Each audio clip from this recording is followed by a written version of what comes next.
Welcome back, everyone. So St. Johns County students, only a few days left to sleep in. School starts on Wednesday. And before the first day, we are answering your first day questions and addressing some concerns. So joining me now via Zoom is Superintendent of Schools, Tim Forson. Thank you so much for getting up early with us today. You probably aren't sleeping too much right now, getting ready for the first day.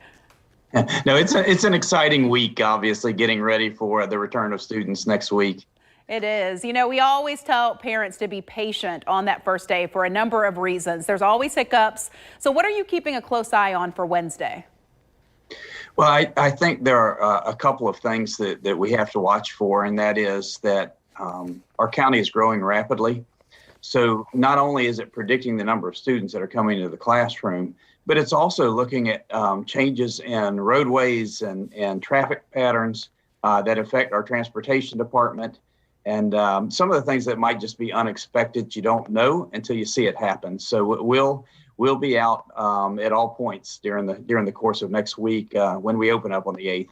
Yeah, some districts say if you can take your kids to school on the first day, that might be a little easier because sometimes those buses are struggling. Let's talk about safety. I think that's on the minds of a lot of parents. A youth resource deputy is assigned to every school in St. Johns County, so that's reassuring. But talk about security and any changes implemented for this year.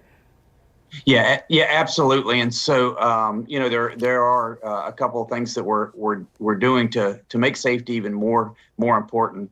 And I do want to correct myself right off the beginning. Our first day for students actually is the 10th, which is on Wednesday.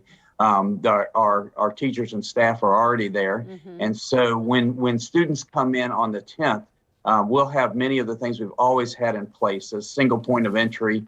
We'll have youth resource deputies at each and every school.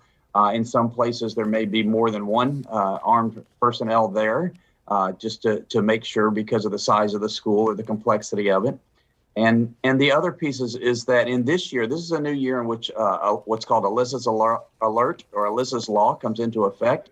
And so every teacher will have the ability it is called a panic button or an opportunity that if they see something that they see as a threat to the school, they can, from where they are, wherever they are in the school, they can press that alert and it will dispatch directly to the sheriff's office and to, of course, all the leadership within the school, within the district. All right. I got to tell you, I'm a parent in your district and we got a number of letters via email in preparation for the school year. I definitely would suggest reading them because it's a lot of great information. But one concerning the class size amendment, because of this, kids and teachers, you're saying, could be kind of shifted around until up to September 6th. That is quite the puzzle. It is, and certainly we don't want to do any more of that than we have to. But you know, class size amendment, it is a state constitutional amendment, and it's something we're expected to follow. And so growth causes that sometimes, an awareness that if you're coming into the school and just enrolling late in the year, it could be a matter of moving particular students from one class to another to stay in compliance with that. So it is.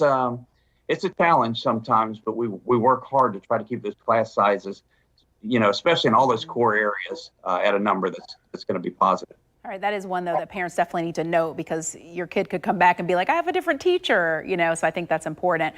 Quickly, we don't have a ton of time, but we can tick through these quickly. Beachside High, they go back the next week on Monday the 15th. Are they going to have to make those days up? No, it looks like as long as we don't have any other hiccups along the way, hurricanes or other issues, we are still within our required number of instructional hours. So if nothing else occurs and we're able to open up next Monday on the 15th as we expect to, then all will be good and we won't have to make that up. Okay. What about parent volunteers? Are they able to come in a little more freely this year? They are, and so we're seeing that as an opportunity to bring our school community back into the school. They're such an important part of our success and the success of children, and it'll be a great opportunity to have many of our volunteers back in our schools. Definitely. Can parents come and sit and have lunch with their kindergartners and their little ones? Well, that will depend, you know, on the school as time progresses. I would imagine. Certainly early in the year, as we're trying to establish routines and expectations for children. That probably won't be an option, but as the year progresses, certainly we want to be able to have that occur. Okay, thank you, Tim Forson. Thanks for joining us. I do just want to point out, register for School Messenger.